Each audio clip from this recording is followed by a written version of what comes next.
So next, we're going to go back to a friend of mine who you met earlier today, Miss Sarah Hubbard, U of M Board of Regents, co-founder of Acuitas, and joining her will be Senator Sam Singh, Representative Mike Hoadley. We're going to talk about payroll tax credits, economic development, where we're going to go in Michigan to continue to make sure Michigan has the opportunity to grow and succeed. So with this, I turn it over to you, Sarah. Well, thank you, Brian. Thank you, Detroit Regional Chamber, for letting us do this today.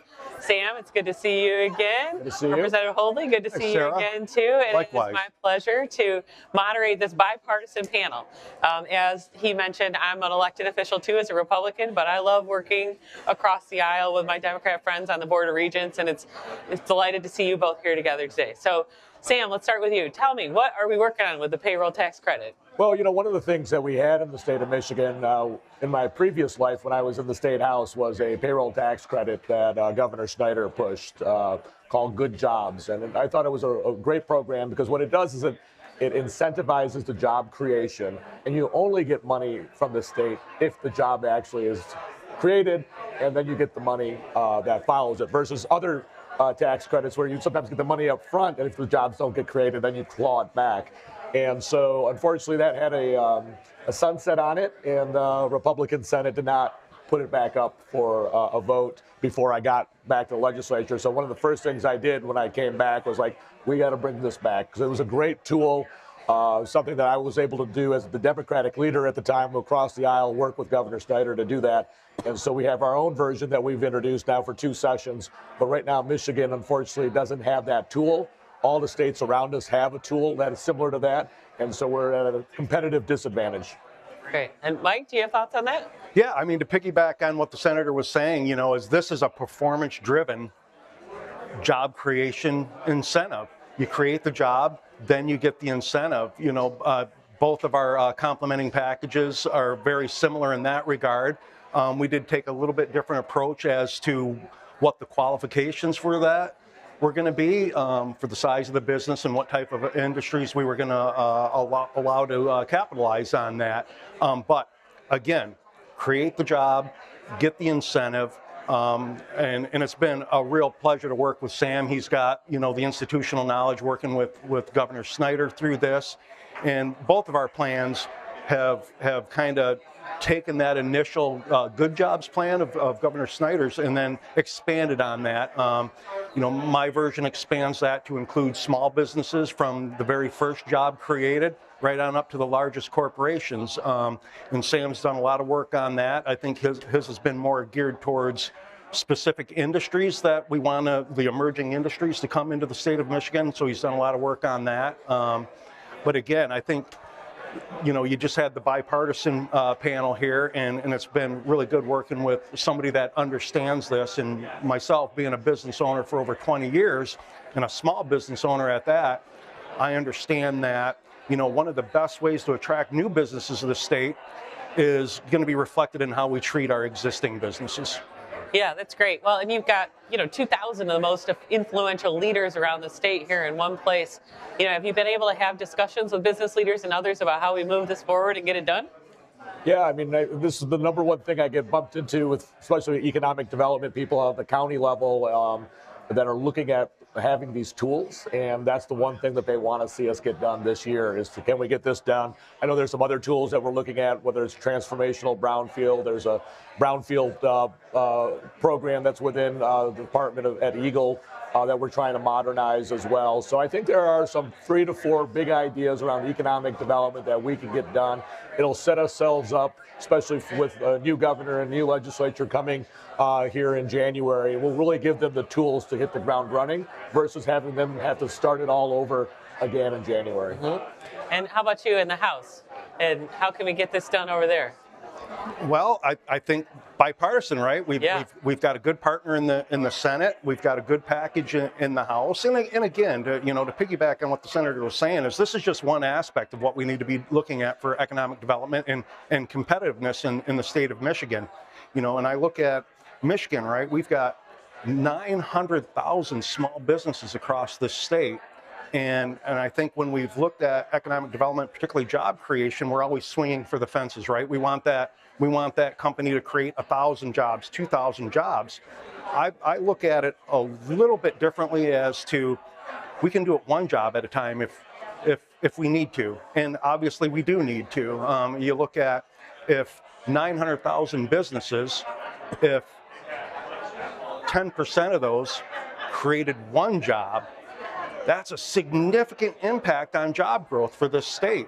And make no mistake, both of our programs also, this is for creating a good paying job. So this is 150% to 175% of your median wages that you're paying this employee. So you're creating great paying jobs. You've got an incentive on creating a good paying job, and that they can capture that tax. And I think both of our plans are for a 10-year period of capturing that. And we're capturing that, and here's the key. The state won't miss what the state don't get, right? So this isn't taking money out of the coffers, if you will, to do this. So it's a true incentive plan to create those jobs. I think that is the key. It's you want to have those high-paying jobs, and so all of our plans start at that 150% of the median wage. We actually provided a smaller one for like small counties. Like we know some of our counties that are under 50,000 people probably might not be able to get jobs at that level. So we've created a little bit of a carve out for those smaller counties to do at 135% of the median income. And so I think those opportunities are what drives the policy, because it's a good paying job. As was mentioned, you keep those payroll taxes as the business. You don't send them into the Treasury. And so we're not using any general fund to fund this program. We're using people to keep their tax dollars in to be able to build out their businesses. And it's a successful model. Like I said, we had it for a period of time, and now it's time for us to bring it back. Yeah. So you chair the Competitiveness Committee in the House. Are there other similar kind of programs that you're thinking about bringing up, or legislation you're thinking about bringing up that could help us drive economic development in the state? Well, I mean, on that, like we were talking about, this is just one element of economic development. We do have to be looking at transformational brownfields. We need to be looking at site readiness. We need to be looking at how do we attract those emerging technologies, and workforce development is going to be huge on that. Apprenticeship programs, higher education, right? And not let go of the wheel when we're not just following an educational pendulum. We're always going to need the higher educated professionals in the state. We're going to need, career tech programs, but we're also going to need that entry-level employee. And noticing that a lot of our employers in the state, they train specific for those jobs. So apprenticeship programs are essential. But yeah, there are so many tentacles to being competitive, and many people, when they look at it, it's like, well, let's investigate and track what our surrounding states are doing, Ohio and Indiana. And I always take a couple steps back from that and go, no, we're in a world economy now, so I'm looking at how we're going to compete globally for these new jobs of tomorrow that are going to be good paying. And on that point of that tax credit, is that's going to help that employer afford to pay that employee more, right? That money in, money out. It's business 101. Yeah, and I do think it's this commitment to higher education. What I'm pleased with the budget, that the governor presented, is that commitment to grow the scholarship programs that we have here. The Michigan Achievement Scholarship, the Reconnect Scholarship, those are really strong tools for building up the workforce. We've got a set of bills that my colleague Senator Anthony has introduced to bring down the age of the Reconnect program from 25 to 21. We had a lot of people that went through the pandemic who might not have found their way to a college, but now they're maybe looking for an opportunity to do that, and changing that age will give them more access to resources. One of the things that I've been pushing for in the subcommittee for higher education is more resources to go to dual enrollment. We have a lot of our students who can take college classes while they're finishing up high school, and in many instances you could have 2 years of college already done by the time you graduate high school. But unfortunately, in the state of Michigan, we force the school district to use their money to be able to pay the community colleges, instead of us as the legislature putting the resources in and say, let's help those students. Imagine if you had hundreds and hundreds of students coming out, not having to pay borrow money and already have an associate's degree by the time they're graduating high school. And I think that's a great opportunity. So we're pushing for a larger amount. The governor put a good sizable chunk. I think in the Senate, Democrats have even asked for more money, but this is something that I think could be game-changing for a lot of families, being able to earn those credits without having to take loans, doing it while they're in high school. Well, this connection between education, K-12, higher ed, and economic development is critical. You know, we've heard here at this conference, the Chamber talk a lot about where we're at is across the country in reading scores and test scores and some other educational attainment.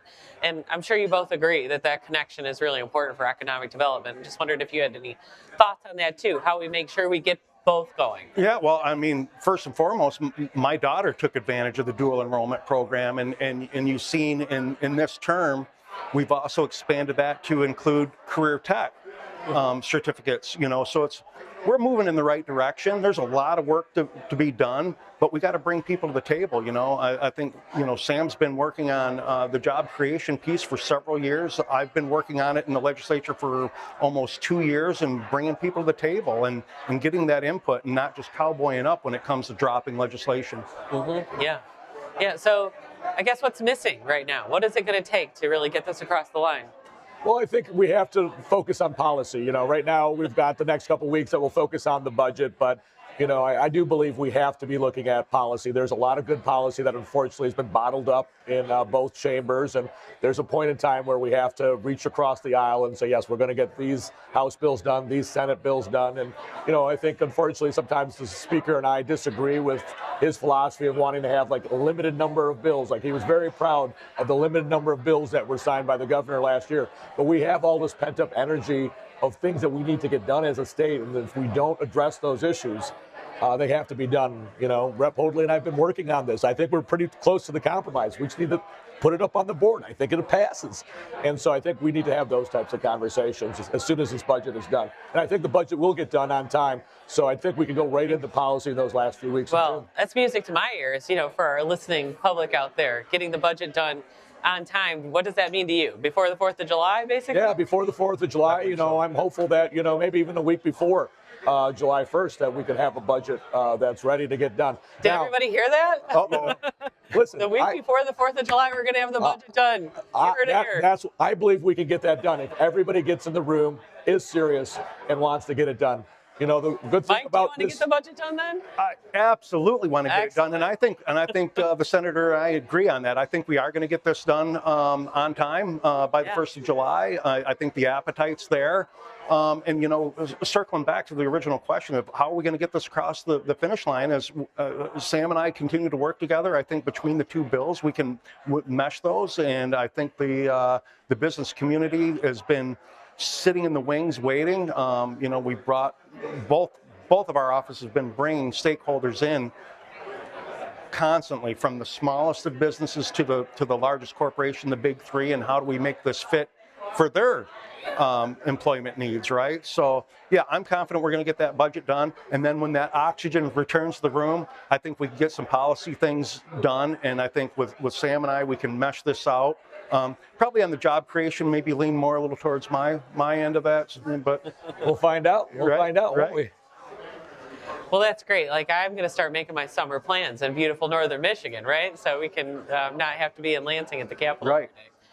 Well, we've got, you know, another minute or so left. Any closing remarks, either if you'd like to share on the economic development prospects here? I just want to maybe quickly plug, you know, a thing that Representative Jerry Nyer and I've been working on. It's called sustainable aviation fuel, and with all the high prices that we're dealing with jet fuel and so forth, we have a great opportunity using, you know, our farmers and being able to blend jet fuel with Michigan-made products and, you know, be able to help the airline industry decarbonize themselves. And so we've been working on a tax credit together that I'm hopeful will be part of the economic development conversation as we look at these last bills. Great. Yeah. Closing remarks? Absolutely. First, thank you for having us here. We want to keep pushing this ball forward on this. You know, it seems like the legislature has been in a slinky effect on these things. It's been, you know, prioritized, like, you know, this job creation and retention package was very much a priority after the last budget season, and we got through January, and then it just fell off the conversation list, and I'm really happy to just keep pushing this to the forefront, because it's very important, and it is just one element of economic competitiveness for the state, but it's a very important element that we desperately need to get done for our employers in the state. And that attraction, we want to attract those emerging technologies from around the globe, and I think we can do it. In this state, we've got the best resources, we've got a substantially talented workforce that's waiting for these jobs, and if they're not waiting, we can train those for them, whether it's through higher education, career tech, or that on-the-job training and other training programs. We can get this done in this state. I'm hopeful and I'm optimistic, and we're going to get it done. First of all, we're going to get this budget done on time, and we're going to get some good policy in place. And I think when we have good, solid policy like that, you're going to see consistency. And I think Sam would agree that, when we're talking to these businesses, the very first thing they want is consistency with our policy and not having to follow it from one administration to the next to see what's going to be available. Let's try to eliminate the U-turn, as Chamber CEO Sandy Brewer was talking about. So, well, thank you, Senator Singh, Representative Hoadley, for joining us today. Really appreciate your insight on this topic.